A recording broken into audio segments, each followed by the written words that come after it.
جہاں ایک طرف ہم ٹیکس دے رہے ہیں, جہاں ایک طرف ہم پیسے کی قلت کا سامنا کر رہے ہیں, دوسری طرف ہم لوگ جہاں سے کما سکتے ہیں ہم نے اس چیز کو بھی صحیح سے استعمال نہیں کیا. جی ایس پی پلس سٹیٹس کو ہم نے صحیح سے استعمال فل پوٹینشیل پہ نہیں کر سکے, اور حال یہ آ گیا ہے کہ جی ایس پی پلس سٹیٹس خطرے میں پڑ گیا, اس لیے کیونکہ وہ ریکوائرمنٹس جو یورپین یونین کی تھی وہ ابھی تک ہم پوری نہیں کر پائے, جس کے اندر ڈیفینیٹلی چائلڈ لیبر بھی آتا ہے, جس کے اندر فورسڈ لیبر یا بانڈڈ لیبر بھی آتا ہے, جس کے اندر آف کورس وہ موریٹوریم جو ہٹایا گیا ہے سزائے موت کے اوپر وہ بھی آتا ہے. چلیے باقی چیزیں سائڈ, جو بیسک ریکوائرمنٹس آپ پوری کر سکتے تھے وہ تو کر لیتے کم از کم, اور جو جتنا یوٹیلائز کر سکتے تھے وہی کر لیتے.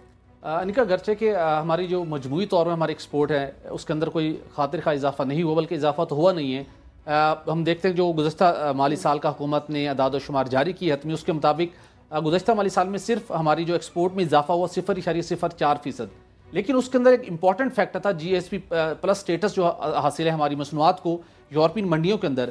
اگر وہ سٹیٹس ہمیں حاصل نہ ہوتا تو جو ہم نے 20.4 ارب ڈالر کی ٹیکسٹائل مصنوعات کی ایکسپورٹ کی ہے, اس کے اندر اس سٹیٹس حاصل ہونے کی وجہ سے, کیونکہ وہاں پر ہمیں ڈیوٹیز اور مختلف ٹیکسز کے اندر چھوٹ ملتی ہے, تقریباً 1.5 سے 2 ارب ڈالر کا فائدہ ہوا ہے. اگر یہ سٹیٹس ہمیں حاصل نہ ہوتا تو گزشتہ مالی سال کا جو فگرز ہمارے سامنے آئے ہیں تو 20 ارب ڈالر کو ہم ٹچ نہ کرتے, بلکہ 0.04%, تو پھر ہم تقریباً 18 ارب ڈالر کی سطح پر ہوتے. تو اس کی ایک بڑی سگنیفیکنٹ اس کی امپورٹنس ہے جی ایس پی پلس سٹیٹس کی. اگرچہ کہ ہم ویلیو ایڈیشن بہتر کرتے, کوانٹٹی کو بڑھاتے, اچھا آرڈر حاصل کرتے یورپین منڈیوں کی, تو مزید آگے جا سکتے تھے. لیکن یہ جو سٹیٹس پاکستان کو حاصل ہوا ہے, اس مقصد کے لیے اقوام متحدہ کی ایک سرویلنس کمیٹی ہے جو کہ ہر 6 ماہ سے سال بعد دیگر ممالک کے ساتھ پاکستان کو بھی مانیٹر کرتی ہے کہ آپ کو جب جی ایس پی پلس سٹیٹس دیا گیا تھا تو اس کی جو شرائط تھیں کہ آپ ان کو پورا کر رہے ہیں یا نہیں.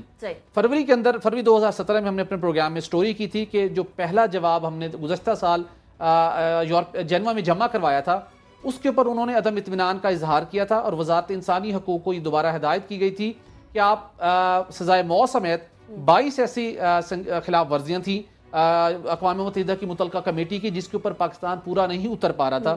وہ صوبوں کے اندر جبری گمشدگی کا معاملہ تھا, وہ ہیومن رائٹس تھے, 22 مجموعی طور پر یہ نکات تھے.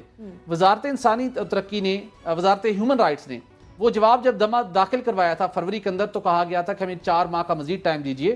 وزارت داخلہ مختلف صوبوں کے ساتھ کوارڈینیشن میں ہے, اور صوبوں سے جیسے جواب ملے گا حتمی رپورٹ آپ کو جمع کروائے گی. اب ہم ابھی تک حتمی رپورٹ جمع نہیں کروا سکے, اس لیے کہ وزارت داخلہ کہنا ہے کہ کچھ بعض امور کے اوپر, جیسے سزائے موت کا معاملہ ہے اور صوبوں کے اندر جبری گمشدگی کا معاملہ ہے, صوبے اس کے اوپر تعاون نہیں کر رہے. صوبہ سندھ اور خیبر پختونخوا سے تاحال انہیں رپورٹ موصول نہیں ہوئی. اب وہ ٹائم جو تھا, جو جون کے اندر ہم نے اپنی رپورٹ سبمٹ کرنی تھی, وہ ہم نہیں کروا پائے. اگر ہم کروائیں بھی صحیح تو پھر بھی جو 22 پوائنٹس ہیں ان کی ہم وائلیشن ابھی تک ہو رہی ہے. اب وزارت تجارت کو, وزارت انسانی حقوق نے انفارم کیا ہے, وزارت خارجہ کو بھی انفارم کیا ہے کہ جس بنیاد کے اوپر آپ کو جی ایس پی پلس کا سٹیٹس ملا تھا اور آنے والے دنوں کے اندر ہم نے اس کو مزید یوٹیلائز کرنا تھا, وہ خطرے کے اندر ہے. چونکہ ہم رپورٹ ایک تو سبمٹ نہیں کر پا رہے, اور اگر رپورٹ سبمٹ کر بھی دیتے ہیں تو اس کے اندر جو ان کی بیسک کنڈیشنز ہیں وہ ہم پوری نہیں کر پا رہے.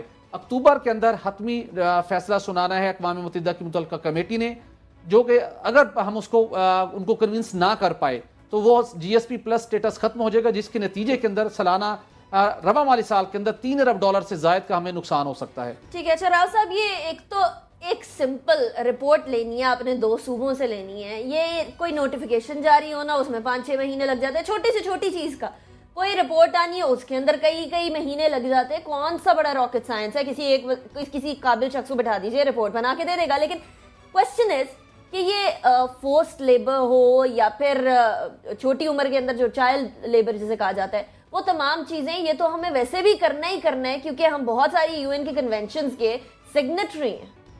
بالکل صحیح ہے. میرا خیال ہے بہت سا کام ہوا بھی ہے اس کے اوپر, کیونکہ یہ ہر 2 سال بعد آپ نے رپورٹ سبمٹ کرنی ہوتی ہے. اس سے پہلے بھی 2 رپورٹس میرے خیال سبمٹ آلموسٹ ہو چکی ہیں, انہیں پہ یہ اعتراضات آئے ہوئے ہیں تو وہ سبمٹ ہو چکے ہیں. اچھا, کرنی کس نے ہے؟ اٹارنی جنرل نے آپ نے کرنی ہے, اشتر صاحب. اب جب پناما لیکس کیس چل رہا ہوگا تو وہ بیچاروں کو فرصت ہوگی, کوئی فراغت ہوگی تو وہ اس سلسلہ میں کچھ کر پائیں گے. بات بنیادی طور پہ ہے کہ یہ جو ٹھیک ہے اعتراضات ہونے چاہیے, ہمیں ہونے چاہیے.